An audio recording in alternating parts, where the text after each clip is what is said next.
සාමාන්‍යයෙන් අපි කියන්නේ මේ ලෝකේ මිනිස්සුන්ගෙන් මොකක් හරි දෙයක් ඇතුලේ 99%ක්ම පහු කරන්න පුළුවන් වෙන්න අර 1% කියලා කියන්නේ.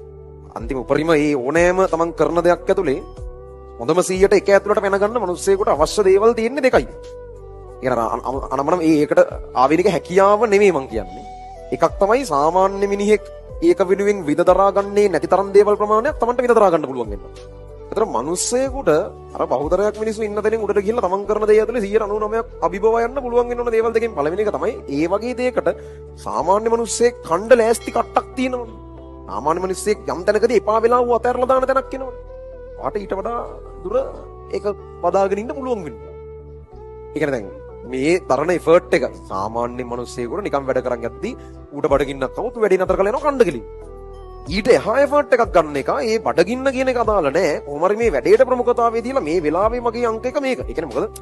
ඔයාලා මේ වෙන හරියට බලුවොත් ඇත්තටම බල ඔක්කොම නිකම්මනේ. හරි. මොකුවත් නෙවෙයි නැත්නම් මම කියන්නේ මමද ඇතුළු ඔය කියන වයසේ උතර මම හිටියානම් මේ කියන කතාව මටත් වළංගුයි. මමද ඇතුළු ඕගොල්ලෝ හැමෝම මොකුවත් නෙවෙයි මම උඹලා. ඒ කියන්නේ ඕගොල්ලෝගේ වැඩ කරන පැයක වටිනාකම කොච්චරද? එහෙමකුත් තියනවද සමහර වේමාන. එහෙම එකක් නැහැ. උඹලා පැයක් ජීවත් වුණොත් කාගෙන් හරි සල්ලි නැති වෙන එක වෙන්නේ. හරිද? ඒ කියන්නේ ඔයාලා පැයක් ජීවත් වීම ඇතුළේ ඕගොල්ලෝ පැයක් වැඩ කිරීම හෝ ඔයා පැයක් මොකක් හරි කරනවා කියන එක ඇතුළෙන් මොකුත් ජෙනරේට් වෙන්නේ නැහැ. ඕගොල්ලෝ පැයක් ජීවත් වීම පාඩුවක්. හරියට බලන්න. ඔයාලා විතර නෙමෙයි මමත් එතනදී එහෙම තමයි කියලා මම මේ කියන්නේ. ඔයාලට විශේෂ අගෞරවයක් කරනව නෙමෙයි. මාද ඇතුළේ උතන තමයි අපි ඉන්න තැන. ඒතර ඔය කාලේදී අපිව හැඳින්වෙන්නේ සමහරක් වෙලාවට මේ අපේ කියන්නේ උපරිම වුණත් අර අහවලාගේ පුතා අහවලාගේ දුව කියන අදහසින් තමයි ඕගොල්ලෝ කවුරු හරි හැඳින්වෙන එක එතනදී වෙන්නේ. හැබැයි ඕක ඊළඟ අවුරුදු කීප ඇතුලේ අනිත් පැත්තට මාරු වෙන්න ඕන. ඔයාලගේ අම්මා තාත්තා ඔයාගේ නමින් හැඳින්වෙන්න ඕන. මේ ඉන්නේ අහවලාගේ අම්මා අහවලාගේ තාත්තා කියන. මේ පැත්තට ටර්න් වෙන්න ඕන. ඒ දේ අපි දැන් කරලා තියෙනවා. ඕගොල්ලෝ ඉන්නේ ඒකේ මුල. ඕගොල්ලෝ තාම එහෙම නෙමෙයි. ඕගොල්ලෝ හැමෝම මේ දස් ගාණක් නිකම්ම මේ ඉන්නේ හරියට බලන්න. දැනට සාපේක්ෂව. මම උතර හිටියත් මාත් මෙච්චරට තමයි අදාළ වෙන්නේ. කිසිම විශේෂයක් මගෙත් නැහැ. හැබැයි මේ තමයි ඕගොල්ලෝ ඒ චැප්ටර් එක පහු කරලා ඊළඟ චැප්ටර් එකට ගිහිල්ලා වා කවුද කියන අනන්‍යතාවය හදාගන්න තැන. හරිද? මේ ඉන්නේ මේ පොයින්ට් එකේ. ඒක හරිම තීරණාත්මක පොයින්ට් එකක්. මොකද එතනින් ඉස්සරහට මොකක්ද වෙන්නේ? කවුද කියන එක තීරණය වෙන්නේ එතන.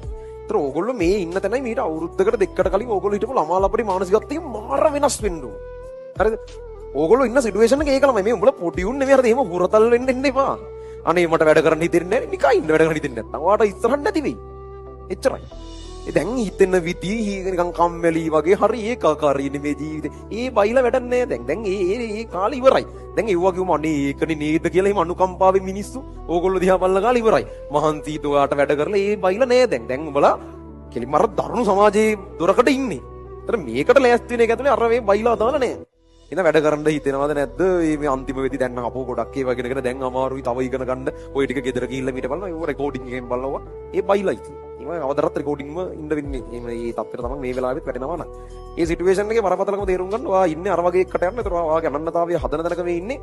ඒක ඇතුලේ අර මං කිය කීටියේ සාමාන්‍ය මිනිස්සෙක් දරන්න නැති එෆර්ට් එක ඔයාට දරන්න වෙනවා. සාමාන්‍ය මිනිස්සු හැමතිස්සෙම තමන්ට අග්ගාල ඩිස්ට්‍රැක්ෂන් එක ආපු ගමන් ඌ එතන යනවා. උට නිදිමත නම් ඌ ඒ ගමන් නිදා ගන්නවා. උට ෆිල්ම් එකක් බලනතුරුත් ඒ ගමන් ෆිල්ම් එක ඕපන් කරගන්නවා. උට කණ්ඩ හිතනවා කිලෝ කනවා. හැබැයි එතෙන්ට ඔයා වැටෙන්න බෑ. පොදු 199 අභිභව යන්න ඕන නම් එකක් සාමාන්‍ය මිනිස්සෙක් විඳ දරා ගන්න නැති වේදනාවක් විඳ දරා ගන්න පුළුවන් වෙන්න ඕන. ඒදී අපි පහුගිය අවුරුදු ගානක් තිස්සේ මම ඒක කළා දැන්. ඒ කියන්නේ ඒක තමයි හැටි ඈ. මිනිස්සෙක්ගේ growth එකේ හොඳම growth එකක් තියෙන කාලේ තමයි ඒ මිනිස්සයාට අමාරුම කාලේ. තමන්ගේ ලයිෆ් එකේ වැඩිම growth එකකට. ඒ කියන්නේ මෙහෙමයි. සමහරක් වෙලාවට අපේ මම කියන පෞද්ගලිකව මාව ගත්තොත් මම නිකන් දැන් මම වර්ධනය වෙලා ඉන්නවා වගේ. කියන්නේ මම මොකක් හරි බාහිර සාධක මත අපි ටිකක් දැන් නිකන් අර මේ වැඩේ ඇතුලේ සාර්ථක වෙලා තියෙනවා වගේ දැන් එළියෙන් ඉන්න මිනිස්සුන්ට පේනවා. හැබැයි අපි සාර්ථක වෙන්න හේතු තිබුණේ මීට අවුරුදු දෙකකට විතර කලින්. අර කැම්පස් එකේ අන්තිම අවුරුදුත් එක ඒ කාලේ කරන එක. ඒ කාලේ කරන එක සමහරක් වෙලාවට ඒ කාලේ තේරුමක් වෙයිද කියලා අපි දන්නේ නැහැ. කියන්නේ ඕන තරම් තැන් තිබිලා තියෙනවා මේ කරන දෙකම බදාගෙන මේ කෙරුවාව තේරුම් නැහැ. දෙකෙන් එකක් අතහැරලා දාලා හරියට කරන එකක් කරනවා කියන්නේ. ඒකේ හැටිත් එහෙම තමයි. කියන්නේ දෙවෙනි කාරණාවට මම එන්නේ ඒකත් එක්ක. ඕගොල්ලන්ට පුළුවන් වෙන්න ඕන අධික අවිනිශ්චිතතාවයක් ඔළුවේ තියාගෙන වැඩ කරන්න පුළුවන් වෙන්න. ඒ කියන්නේ වැඩ කරන්න එන එහෙකට මුලින් වැඩ කරන මාස දෙක තුනේ තමන් කරන එකේ කිසිම තේරුමක් නැති වෙයි කියලා හිතෙන්නේ. කරන එකට ලකුණු වැඩි වෙන්නෙත් නැහැ. කරන ඒවා මතක හිටින්නෙත් නැහැ. අමතක වෙනවා. ඒතර තව වැඩ කරන්න එපා වෙනවා. ඒකත් එක්ක වැඩ කරනකොට ඔය අපි කියන අර ඉන්න අමාරු කාලේ වැඩ කරගෙන යනකොට තියෙන නරකම දේ තමයි ඒ අන්සර්ටන්සි. ඒ කියන්නේ අවිනිශ්චිතතාවය. අපි කරන එක වැඩක් වෙයිද? ඕ දැන් මම කරා කොහමගේ ලකුණු වැඩි උන්නේ නැහනේ. ඕ ඉතින් පුළුවන් නැහනේ ගියහතිය පාඩම් කරපේක දැන් අමතකයි. ඊම අමතක වෙනවා තමයි. ආයෙ වැඩ කරන්න ඕන. සහ මේ වැඩ කරන එක එකපාර අපිට ඵලදායි කියලා පේන්නේ නැහැ. ඔන්න ඔය කාරණා දෙක අවුලක් නැතුව Tamanට මැනේජ් කරගන්න පුළුවන් නම් අනිත් මිනිස්සෙක් සාමාන්‍යයෙන් විඳ දරා ගන්න නැති මට්ටමේ වේදනාවක් දක්වා Taman විඳ දරා ගන්න ලෑස්ති නම්.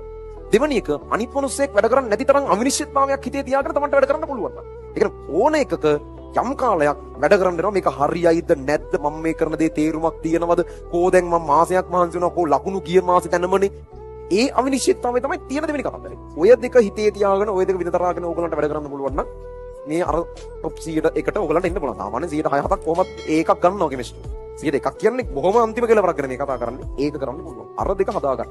සාමාන්‍ය මිනිස්සෙක් විතරා ගන්න නැත්තරම මේ විතරා ගැනීමක් වාට පුළුවන් වෙන්න ඕන. ගොඩක් යුන් අතහැරලා දාද්දි ඔයා ඊළඟ ටිකට යන්න ඕන කොහොම හරි.